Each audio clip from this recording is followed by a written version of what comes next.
So let's say that I wanted to make 1-inch pine boards. Let's say I want to make knotty pine boards.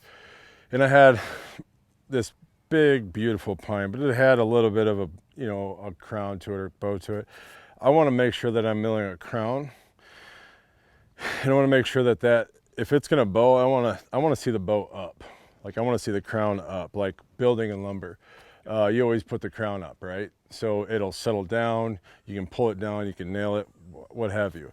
Same thing here, because if you take and mill a flat spot on the top of that crown, rotate it, once you get it back over, you rotate it one more time, and you go, let's say that you make, you're making 1x10s, and you've got a 16-inch tall, 10-inch wide, 9.5-inch wide, whatever it is, and you want to make 1-inch boards, 1x10s.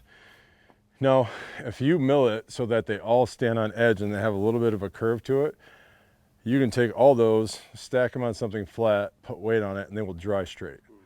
Now, I've made plenty of rookie mistakes looking at a log being like, well, I'm just going to do it this way. It'll be fine. It'll mill straight. I've milled perfectly beautiful log cans, and I didn't do it that way. As soon as I made halfway down the first cut, I think Mr. Brad over here was probably standing here one day, and I'm looking at that thing, and it just goes. Every single cut after that, the log was straight, looked great, and it went, and it twisted. It was straight and it went. So now I've got boards that go like this versus boards that go like this, and it takes a lot more work to make them into something I want versus having ones that have a crown up that you can put weight on when you stack them. They get weight on them when you stack and sticker them anyway. If they all crowned up this way, by the time you stack a 3 foot high, they're all going to go straight, and then they'll dry that way. So let me throw one more at you. So if I'm doing timbers and I want a 10, I'm not going to do boards. I'm doing 10 inch by 10 inch timber, and it's got a banana. The log's got a banana. Where do you put the? Well, you can't really. I would still try to do the same thing. Okay. But if you're going to mill a 10 by 10 timber and it comes out crooked, good luck. I'm being perfectly. I don't know how.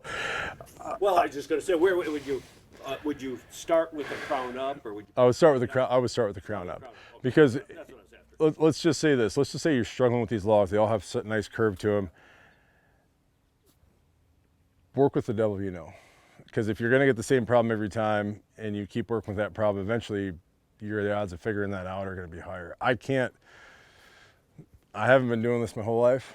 However, I've had that problem, and I'd say it's a lot easier to make 1-inch boards out of that, because you can straighten those a lot easier, even 2-inch boards with enough weight, than to try to take a log that's, I mean, if you mill a 10 by 10 and it's got this, and the only thing it's touching is the ends on straight flat concrete, I'm probably pick another log, because I wouldn't want to build with something that's got if you made 10 by 10 timber and it's doing this, So get that out of there. yeah, I don't think so. I've tried. I'm saying that it started with as a timber, and then you got to take a first cut. So, do you want to take the crown off, or do you want to take the ends off? I guess is that what I'm asking is you, because I want to finish with a 10 by 10 because I want timbers. Just trying to figure out what.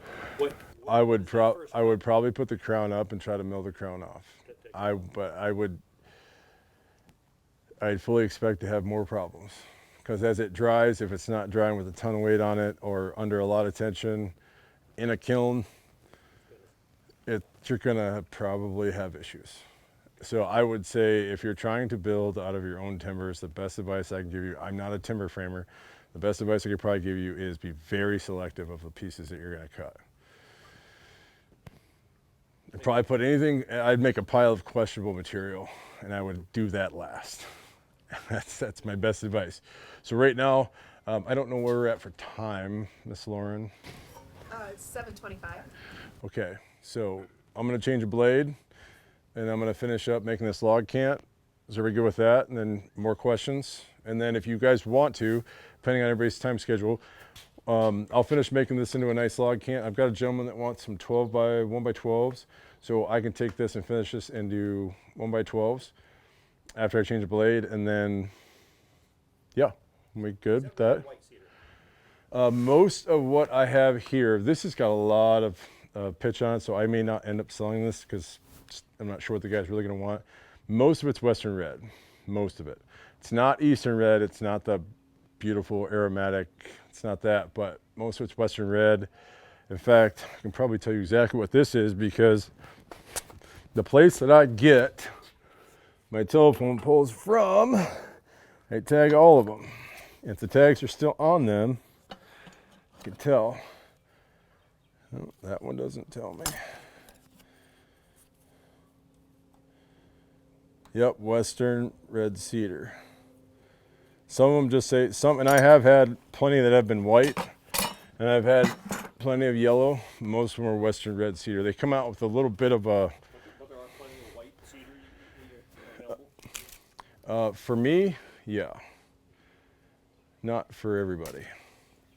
So yeah, most of them are Western red cedar. This one was a bottom piece. Most of the bottom of these cedar telephone poles are gonna have quite a bit of treatment on them because those are the part that'll be ground exposure. So they have plenty of sealer on them. So let me get the blade off. Let me change that real fast. If you have any questions while I'm doing this, please feel free to ask. Now this setup here, the first mill that I had did not have any sort of spring tension, which meant that the blade was running steel on steel against the band wheels, and I did not like that. It did not work out for me. I had to end up calling Cook's. And my sawmill, my first sawmill was modeled after Cook's saw setup. And I called them and they said, well, we build those parts and people buy them, so we can sell you the spring tension unit, which is what is on the end of the operator side of the sawmill head. So that is a very, very good setup. I like it quite a bit.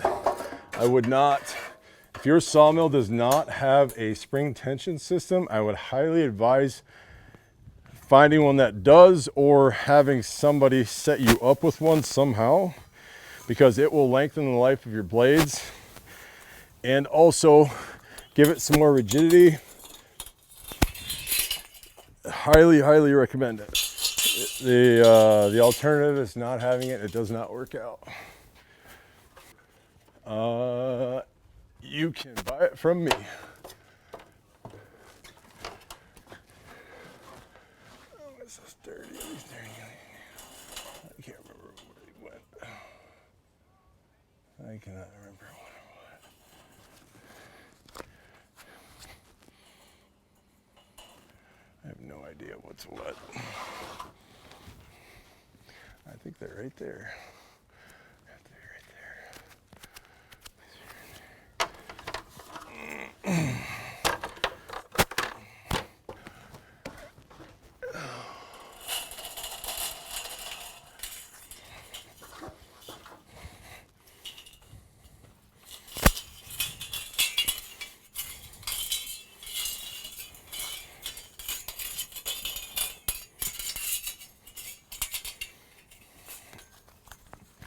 Be very careful for those of you that are going to get into this with your saw blades, because they have a mind of their own. And there's an easy way to get them wound up for the resharpener guy. And yeah, very careful because they will come back and hit you. And I use gloves, probably not thick enough, but I use the gloves that have a nitrile, I think it's called, tack palm to them. Works really well with wood. And let your hands breathe a little bit. So on the way that my saw was produced and manufactured, they told me that I want to have about anywhere from flush for the space between two band teeth. That bottom portion is called the gullet. So anywhere when I'm setting up my band, I want to make sure that my bottom of my gullet, the lowest point between the two teeth, is either flush with the front of the band wheel, this bottom edge, the bottom, to 3/16 out. So I always put it right where I want it. And I put it under tension, and as long as it blade is in good shape, it doesn't move too much. It'll track where it wants to go based on my adjustments, cast and camber adjustments, which are all done on the back side of the mill. I can adjust the way that this band wheel sits with these bolts by twisting it this way, and that'll set where that blade is going to track on the band wheel itself. So You find that you have to adjust your blades to the type of wood you're cutting? you mean by specific blades? Adjusting your camber and toe. Not really. I just want to make sure that the mill is running, that blade is tracking where I want it to track. And then that's more important than anything else. Because I want it to track the same place every time. If I'm cutting hardwood, softwood, it doesn't matter. I want to make sure that band's sitting where I want it to sit, no matter what. So A perfectly flat blade is not necessarily a good tracking blade. well, so what the band wheels themselves actually do to a steel blade is, so the band wheels are crowned.